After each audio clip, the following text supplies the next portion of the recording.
17 days to go, and the first eagerly awaited baking section of the Advent calendar.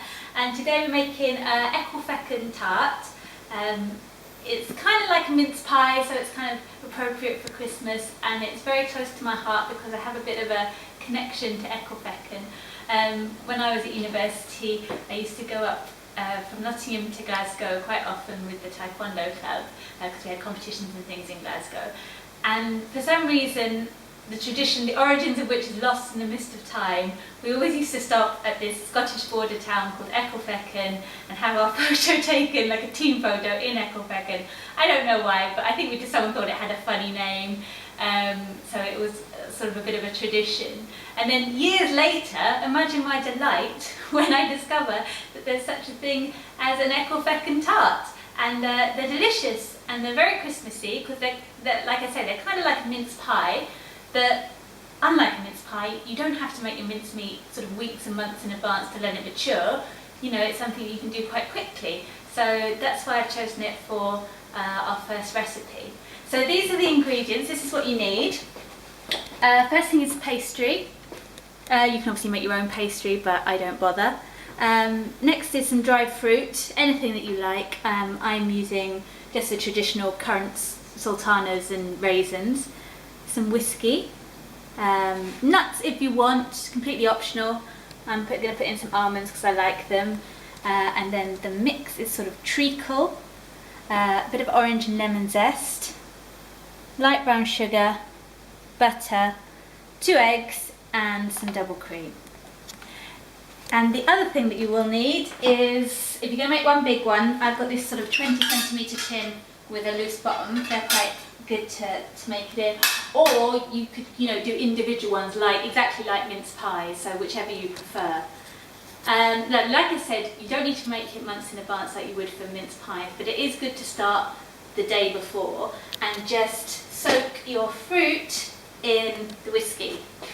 So I used the last little bit of the whiskey here. I didn't drink any of this bottle. I bought this whole bottle just to make Christmas cake and Christmas pudding with, and I've now got Christmas cake that's more whiskey than cake. You could obviously just use brandy or rum, but it's a Scottish thing, so I mean it really probably should be whiskey. And the other thing to do the night before, top tip, is get your butter out of the fridge because it's a real pain in the arse to cream your butter if it's cold. So the first thing I'm going to do is roll out the pastry and line my tin. Okay, so the first thing I've done is I've obviously rolled out my pastry and lined my tin, and we're going to bake this blind, which means you bake it on its own without the filling for a little bit before the filling goes in and then goes back in the oven again. So I put the pastry in and then you're going to prick the base with a fork. I'm not entirely sure what the rationale behind this is. I think it stops it puffing up too much.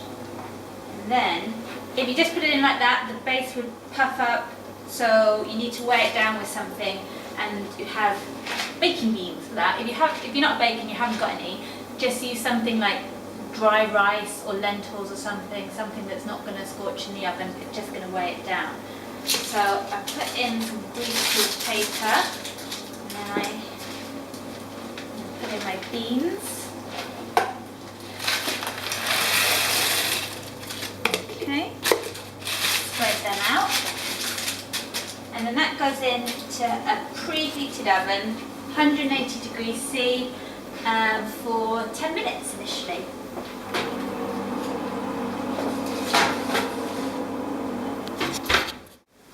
Okay, so the pastry base has been in there for about 10 minutes, and I'm going to take it out, take the baking beans out, and then cook it for just a further 5 minutes. Out from the baking beans and back in with the pastry case on its own for 5 more minutes. Right, so I gave the pastry another 5 minutes or so in the oven, so that's sort of partially cooked now. So now we're going to fill it. So first of all, I've got my fruit. This is 200 grams of raisins, sultanas and currants that I soaked overnight in about a cup full of whiskey. And to this I'm going to add some almonds, handful of almonds that I've just chopped up, and the grated zest of a lemon and an orange. So I'm just going to put that in there and stir it in.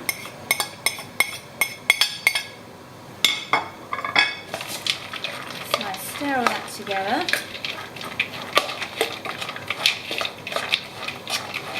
And then that goes into, oh no it doesn't. First things first. First thing you do is you put a tablespoon of treacle on the bottom. Right, so here's my treacle. It's a generous spoonful, whoop, onto the bottom.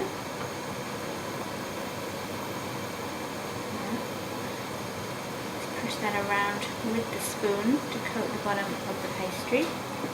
Yeah, so first you put your treacle, tablespoon of treacle on the bottom, and then and only then do you put in your fruit, nuts and the zest.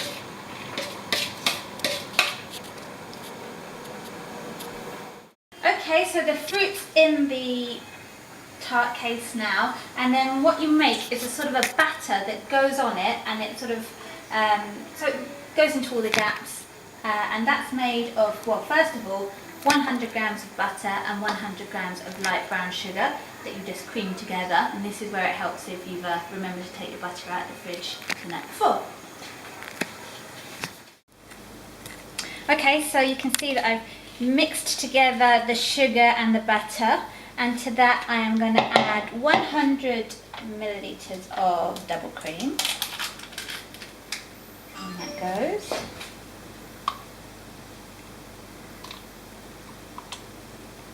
That's about right to me. A bit more for luck. And then 2 beaten eggs are also going to go in. And then more mixing. Okay, so you can see that all the sugar, the butter, the cream and the eggs have come together to make this sort of thick-ish batter. You'll also see that I switched from the wooden spoon to the whisk just to make sure that there aren't too many lumps in there. And now I'm going to pour this, or at least as much of it as it will fit, over the fruit in my tart.